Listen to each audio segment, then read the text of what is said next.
Hey, good morning. I wanted to take the time to try to update everybody on the visit I had last week to Fairview Elementary School in Buncombe County, North Carolina, right outside of Asheville. Um, as you probably know, if you're already watching this video, they're doing a great job of implementing some compassionate schools initiatives. We just wanted to take the time to go up and see exactly what they had going on. Um, what was pretty cool is right from the beginning, walking into school, you felt warm. All of their school rules and everything were posted in 4 different languages. I noticed as soon as I walked in. Apparently the district has 88 different languages represented. So I noticed, I want to say English, Spanish, Russian, maybe Greek, something like that. It's pretty cool. I was met by a lady, Deb, who does kind of the same thing that I do up in Buncombe County. She's in her 3rd year in that role, and she covers several schools, and this elementary school just happened to be one of them. So she doesn't work at that school. But one of the first things she did is we decided to just pop in on a few different rooms and see what they looked like and what they were doing with compassionate schools. As you can see from the pictures that I'm going to be going through, starting here, every room has something called a calm spot, CALM, calm spot, where students can go and just kind of take a moment to themselves, excuse me, and get calm, get in a relaxed body. And as you'll see through what I was able to observe school-wide, they understand what that means.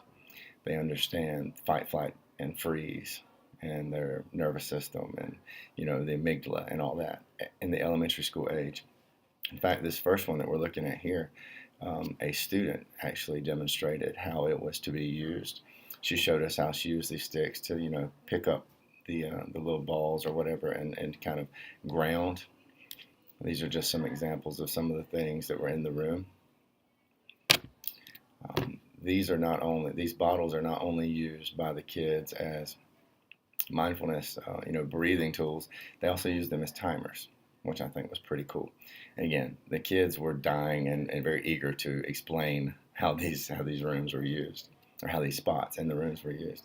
We visited 3 different rooms.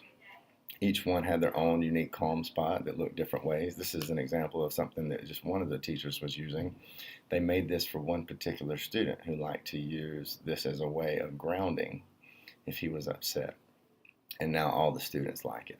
I actually tried it, and it was pretty cool. This is just another area. As you can, these posters right here are part of the second step curriculum that they use, which was excellent. It is available. It's not cheap, but I can provide some more information on that, or you can look it up online. But they do have licenses for those school-wide, and they use them for Tier 1 and Tier 2 education. And they use that as a brand all throughout the school. Here's just another calm spot.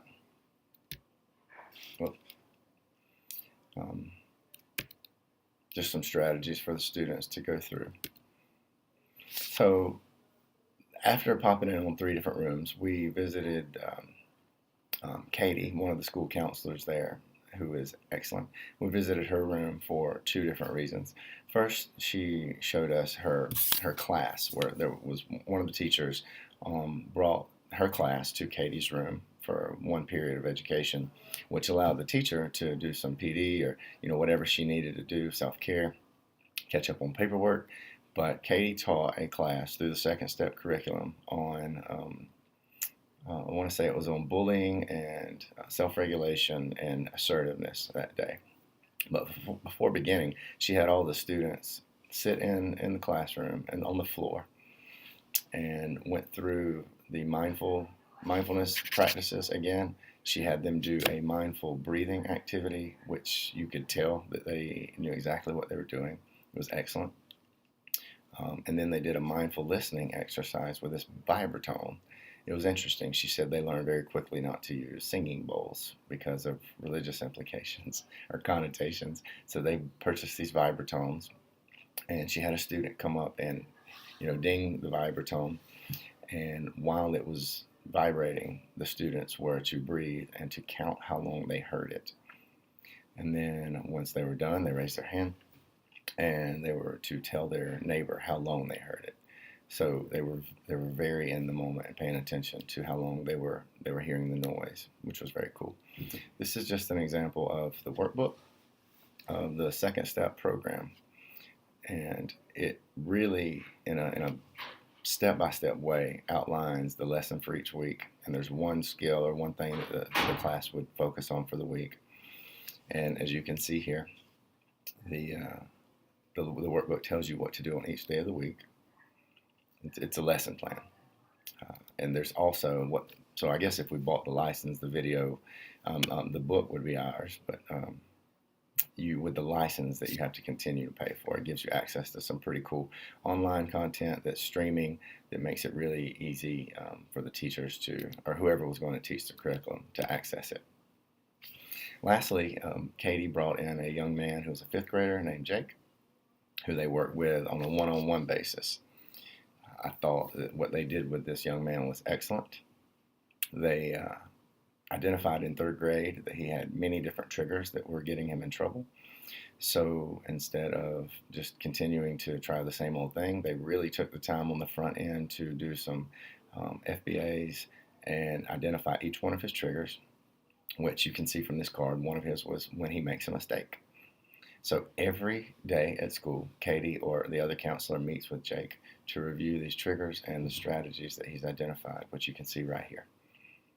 This young man was able to rattle off each one of these strategies, and she even had him give us examples of how he's using those in school.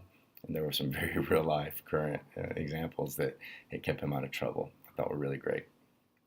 This is just another one when I feel things are unfair, and some strategies that he uses there. Overall, I think the visit was a success. The school they shared some really, really good resources with me through Google Drive that I have not even begun to touch the surface of right now.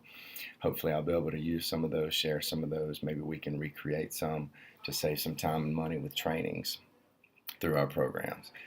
Just wanted to share again, if you have any questions, in the description below, I'm going to put a couple of links from their YouTube page.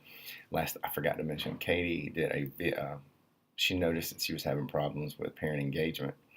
So she wrote a play about the amygdala, but made it a kid's play about a dog, and had the students present it. And she had 600 parents show up to hear their students give a play, in which in turn educated them about the amygdala and just fight, flight, or freeze, chronic stress, which I thought was excellent. So I'll put that link below. Anyways, I'll talk to you guys soon. Thanks for the continued support. Have a good day.